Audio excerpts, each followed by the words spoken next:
Hi everyone, I just wanted to make a super quick video to show you some of my favorite new titles for a couple of different age groups. So one of our new ones that we got was That's Not My Squirrel. You can see it's a little bit glary there. But we have a lot of That's Not My titles, so That's Not My Squirrel is actually a new one in the series. I love this series because as you can see it says, That's Not My Squirrel, its paws are too rough, and then it has the textures. The next page is That's Not My Squirrel, its cheeks are too smooth, and then it has a different texture. This is great because it repeats so often that eventually kids will memorize it and it will build their confidence in reading. And then once they do start to read, they'll be able to, it's an easy reader because there's only a couple of new words on every single page. I love it because there's colored backgrounds and that's going to help kids' eyes focus for a longer period of time. The pictures are also outlined in black, which is going to help little babies' eyes see the pictures better because their eyes are not fully developed yet. So this is a great book.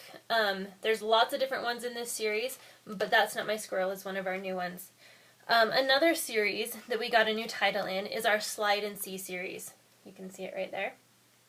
Okay, I absolutely love this series because it's very hands-on. Instead of flaps, it has slides that go back and forth. Okay, lots of bright colors, lots of little finger trails for them to follow, and then on every page there's a different slide for their hands to move. So you don't have to worry about flaps ripping off, but yet it's still very, very hands-on. This is my favorite page. The milk goes up.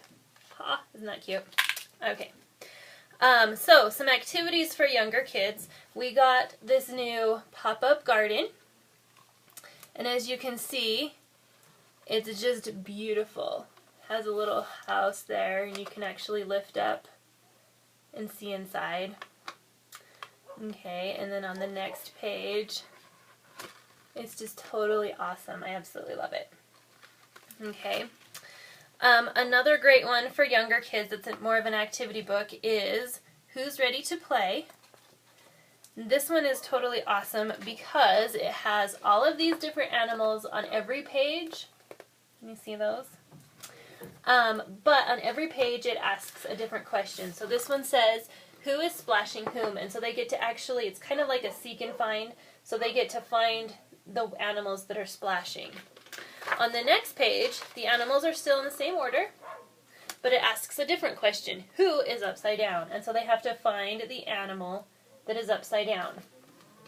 So it's a great, just very beginner search and find, and it will help them focus their attention and pick out different things. So it's a great one.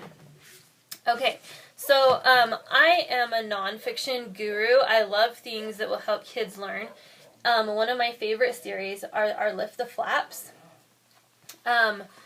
Pretty much, let's see, so they'll learn so much great information when they're reading a book, and it has all sorts of different flaps. So this one says, if you can see it there, what's it like inside a cloud? And then if they open the cloud flap, it'll give you the answer. Okay, and it says, it's like being in a thick fog, you can hardly see a thing. So just tons and tons of information. It's all in just little excerpts, so they can read as little or as much as they want without feeling pressure to read the whole thing. And so it's just a great hands-on way to learn. For older kids, we have lots of different nonfiction readers. This is Drones, and I picked it because drones are really huge right now. I love our nonfiction. We've got the colored backgrounds, again, so that kids' eyes can focus for a longer period of time. The information is just in little excerpts, so they can read as little or as much as they want. And pretty much all of our nonfiction is internet linked, which means you can go to usbornquicklinks.com, type in the book that you're reading and the page that you're on, and it will bring up other websites that you can go to find more information on that specific topic. So it's a great resource for book reports or just for learning in general. I'm a homeschool mom and I use it all the time.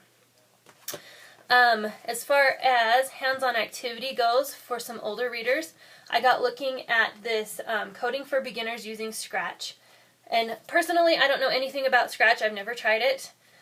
So I didn't even really know what Scratch was. at all, but just reading the introduction in this book made me really super excited to learn more about Scratch and to possibly teach my kids more about Scratch.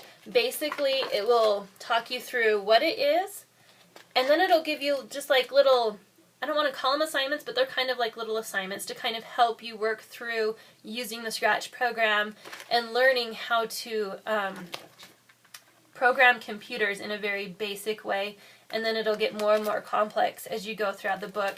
It's a great way to learn more about computer programming at a child's level or a beginner level. So like I would love to use it and learn how to do it.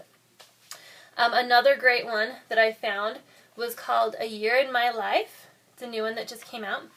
And it has little entries for every single day of the year. So it's kind of like a journaling tool for kids. So like this page says, without taking your pen off the page, draw a meal that you ate today. This page right here says, if you were an ice cream sundae, what would you look and taste like, and design your own creation and give it a name. Alright, just lots of fun little things to kind of get their imagination going and get them to write it down, and to kind of help them write down what their life is like and what their thoughts are. Alright, so for older kids, our two newest series. This one is The Impossible Quest. Okay, my 10-year-old daughter has been absolutely loving this one.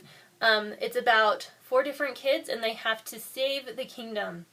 They have to go on a couple of different quests in order to gather different articles, like a serpent's tooth or a dragon scale, and they have to use those in order to save the kingdom. So it's a great fantasy. And then the other one, this one's for a little bit older kids, probably about 12 and older is what this one is rated for. And it's called The Sword of Koromori, and then there's another one that's The Shield of Koromori. There's a third book that's going to be coming out in just a little bit, like late spring, early summer time. But this one, my brother's been reading them, and he said it's kind of similar to a Percy Jackson series. So if your kids are really into Percy Jackson, this would be a really great one for you to get to. So there's my quick little video. Thanks so much.